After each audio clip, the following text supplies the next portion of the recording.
This segment sponsored by Viking Psychiatry.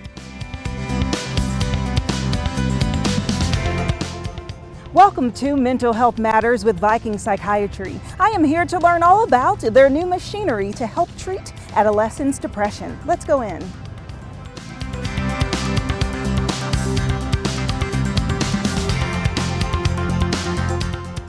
And joining me now is Sean Goddard, who is the owner of Viking Psychiatry. Hello, Sean. Hello, good to see you again. You as well. Okay, so a few weeks ago, we talked about adolescents' depression, and that was such a great topic. And I know now there are new developments that you're so excited to share. So what are those? Absolutely. When it comes to adolescent treatment, like we talked about in that previous episode, it's largely been limited to a couple of medications, therapy, and regretfully, in the worst case situation, like hospitalization. And so it's been stressful for providers who are treating, the adolescent population to not have new tools and new benefits. And we're excited that the FDA cleared a machine, NeuroStar, which we have behind you here. Yes. You and I have talked about TMS before. We talked specifically about BrainsWay Deep TMS for the adult population, but the FDA a few months ago cleared this machine for treatment of adolescent population. Important to note that that's 15 through 21. Okay, and we discussed before that people have to fail different or multiple medications in order to qualify, but this one's different. How is that? Yeah, it actually gets me really excited, right? Because with adults, we have to fail 3-4 medications, right, before insurances will even consider it. And the FDA and the insurance companies, from what we've seen so far, have been smart. This has been approved as a first-line adjunct treatment. And so what that means for our clients, for adolescents, is if they've tried one medication and it's not working, then they potentially can get TMS. Or even in the case, because there are people who just don't want to take medications, right? There's a potential to get approved as long as they're in a constructive and established therapy process, then they can get TMS for depression as well, and that's really exciting. Yeah, that is exciting. And then let's talk about the insurance aspect, because that is what's on so many people's hearts. Can they afford it? Yeah, absolutely. So anytime that the FDA approves something, it's great, right, that we get that approval, but it has to bleed through the system pretty much, right? And so insurance companies have to look at that approval, look at their existing policies, and tie that in. And it's exciting to note that so far 6 major insurances have adapted adolescent TMS into their policies. For example, one that just announced last week actually was Aetna, changed their national policy to include adolescent TMS in their coverage.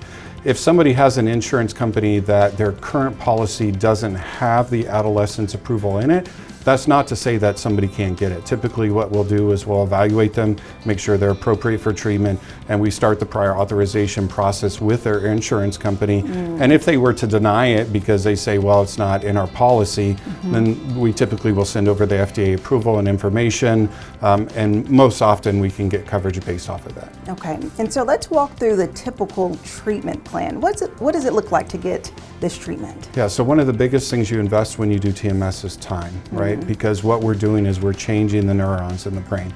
We're strengthening them, right? We're doing physical therapy. And just like if you were to ever get injured and go to physical therapy, you don't just go one time, right? And the physical therapists work with you and go, okay, your muscles are good. You're back operating correctly, right? It's typically a extended time period of treatment. And TMS is the same way. We're doing physical therapy for the brain. And so they commit to coming 5 days a week for 6 weeks, and that's just about a 30-minute appointment. And then we do 3 times in the 7th week, 2 times in the 8th, 1 time in the 9th. So it's kind of a taper. We do work with students as far as if they're back in school, adolescents, providing school notes and excuses, allowing clients, if need be, to miss school to get this life-saving treatment. Wow. That's incredible. And so as parents are thinking about if this is the right choice for their child, as they are just trying to weigh out the options, what would be the number one thing you would say to them? Well, I think when it comes down to it, you have to look at your child is your child, right? And what's important to you and what's important to them, and making sure that they have all treatment options available, right? Because it's definitely, one of the analogies I give, and I think maybe we've talked about it before, is When you start to get burned in the sun, right, and you feel it, that's when you go, oh, I need to put some sunblock on so I don't keep getting burnt, right?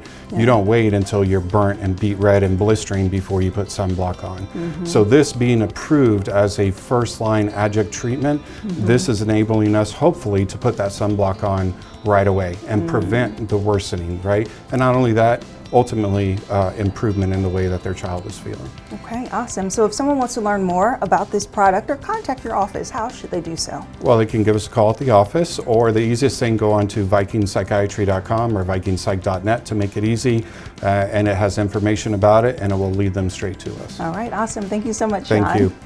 And if you would like more information about Viking Psychiatry, we'll have their website listed below, and I'll see you after the break. This segment sponsored by Viking Psychiatry.